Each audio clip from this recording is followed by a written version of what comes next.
സർക്കാർ പുറത്തിറക്കുന്ന പുതിയ ബ്രാൻഡിക്ക് പേരായി. ജനങ്ങളിൽ നിന്ന് ലഭിച്ച 40,000-ലേറെ നിർദ്ദേശങ്ങളിൽ ഏറ്റവും ജനകീയമായ പേരാണ് പുതിയ ബ്രാൻഡിക്കായി നിശ്ചയിച്ചിട്ടുള്ളത്. പേരിടൽ വിവാദം ഹൈക്കോടതിയുടെ പരിഗണനയിലിരിക്കുന്ന സാഹചര്യത്തിൽ കോടതി അനുമതിയോടെയാവും പേര് പ്രഖ്യാപിക്കുക എന്ന് പെപ്കോ. ഇരട്ടച്ചങ്കൻ, സഖാവ്, ക്യാപ്റ്റൻ, പോറ്റിയെ കേറ്റിയെ, കപ്പിത്താൻ തുടങ്ങിയ പേര് നിർദ്ദേശം പെരുമഴ പോലെയായിരുന്നു. പുതിയ ബ്രാൻഡിക്ക് പേരിട്ടാൽ 10,000 രൂപ പാരിതോഷികം എന്ന പെപ്കോയുടെ പരസ്യം ജനങ്ങൾ ഒന്നാകെ ഏറ്റെടുത്തു. മദ്യപന്മാരും മദ്യം ഇതുവരെ തുള്ളി തൊട്ട് നോക്കാത്തവരും പേരെടുക്കാനെത്തി.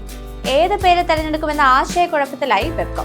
സർക്കാർ മദ്യപാനത്തെ പ്രോത്സാഹിപ്പിക്കുന്നു, മദ്യനയത്തിന് വിരുദ്ധമെന്ന വിമർശനം ഉയർന്നെങ്കിലും പെപ്കോ പിന്മാറിയില്ല. പിന്നാലെ മദ്യത്തിന് പേരിടാൻ പൊതുജനങ്ങളെ ക്ഷണിച്ചതിന് സാങ്കേതികത്വം പറഞ്ഞ ഹൈക്കോടതിയിൽ സ്വകാര്യ ഹർജിയുമെത്തി. ഇതോടെ പേരിടൽ ചടങ്ങ് പെപ്കോ താൽക്കാലികമായി മരവിപ്പിച്ചു.